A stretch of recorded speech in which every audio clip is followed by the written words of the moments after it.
26 days. 200 square feet. 4 people and a dog. What I have for you, it's called trailer camping. And it's an absolutely wonderful time as long as you have the right size trailer. So how many of you, during a vacation, have felt the need to update your accommodations? Has anyone been on the trip like, man, I need a bigger hotel room, I need something better? So of course that's how we started this trip. We had a 20-foot trailer. About a week into the trip, we're like, yeah, this is great for weekends, but not for any real camping. So the Klamath Falls, our first stop in Oregon, we upgraded to a 25-foot trailer with slide outs. You know, because the old trailer was 5 months old. So it was definitely time to get a new one. So that's how this trip started. So the first picture that's supposed to stay up there is with the wife and kids, just hanging out, relaxing with the dog. That was near Madras, which is near the Cove Palisades State Park. It's an amazing spot just to see the Three Sisters mountain range and all that they have there. It's just very nice scenery. A lot of fun to see. If you're ever it's Madras.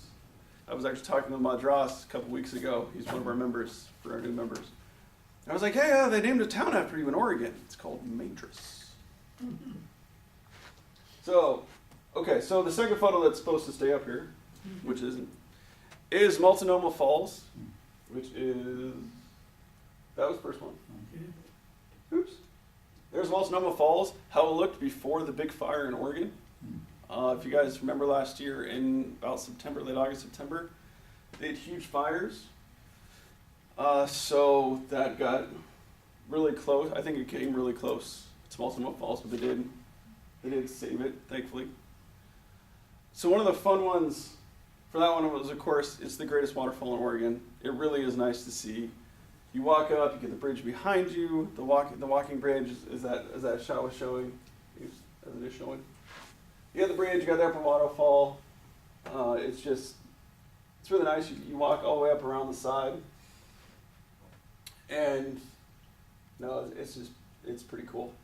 What's really funny, actually, about that waterfall is from this way, it looks absolutely awesome.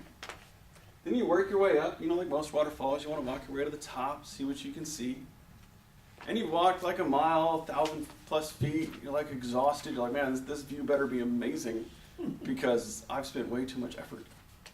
So you get to the top, you're all excited, you look out, and you see the parking lot. It's really rather frustrating to walk that far and be like, really? I get to see the parking lot? Like, awesome. So that was still a really nice waterfalls here. There's so many waterfalls to see in Oregon. Oregon is basically like a giant nature preserve because there's not a lot of people up there. Besides Portland, avoid Portland because Portland is just like any other city you've seen anywhere.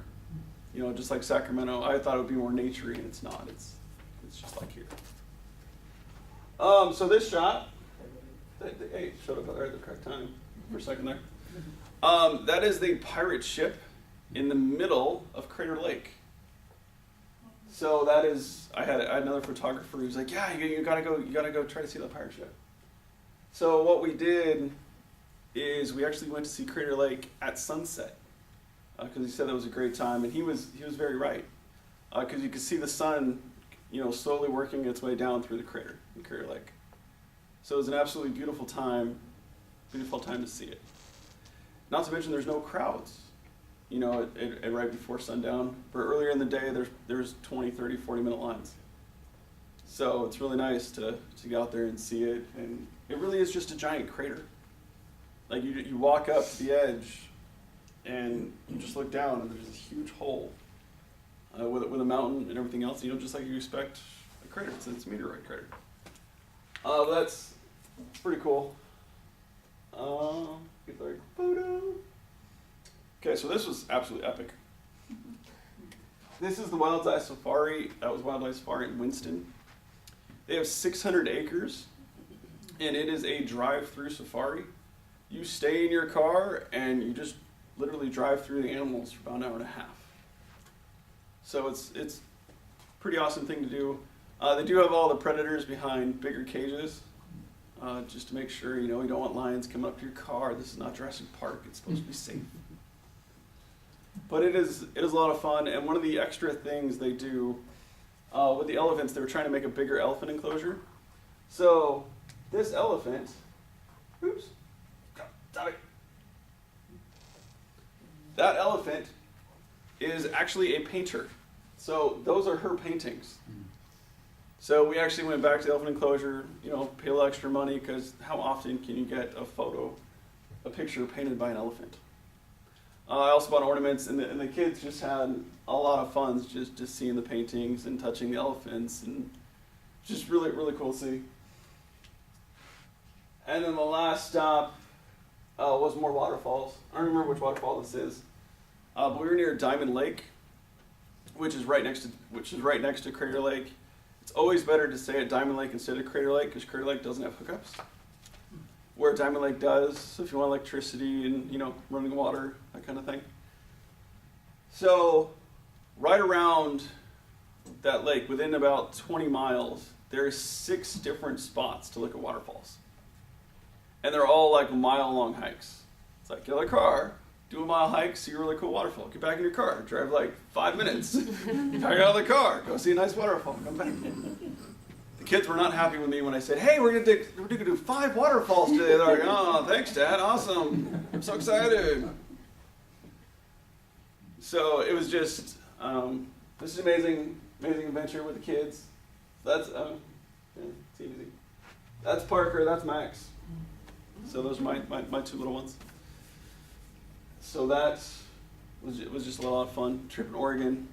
This year it's going to be Yellowstone and the other national parks in Utah. So thank you.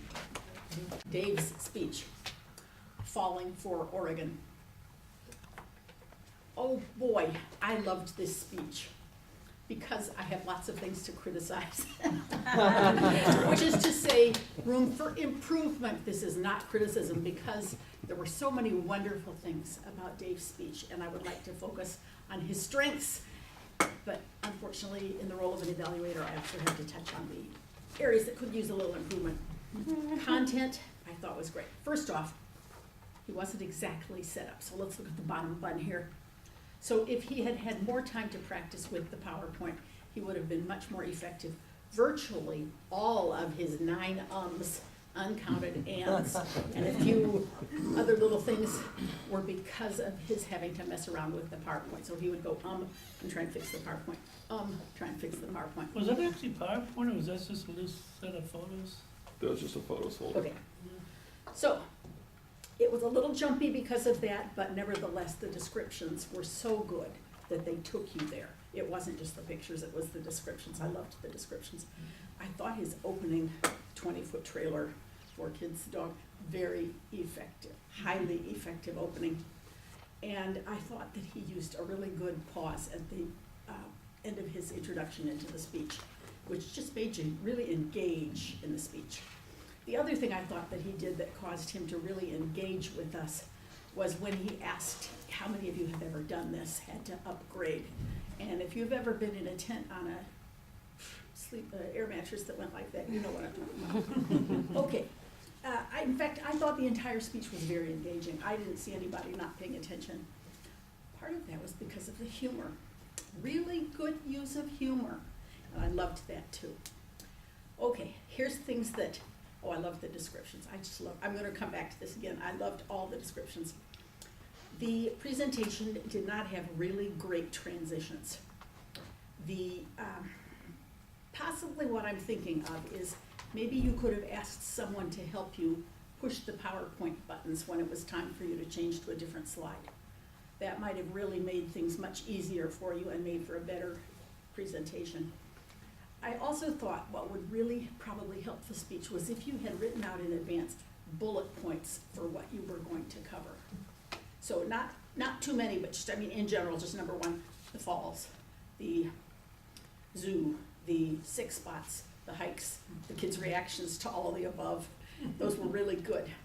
And then in terms of a summary, I didn't notice a summary. Nothing that tied it back to the beginning. All it was where you're gonna go next year. So, and Falling for Oregon, it was a great title, but for some reason it didn't quite go through all the way to the end. Everything implied it, but it didn't come right out and show somebody falling in the mud. And with that, thank you very much, Mr.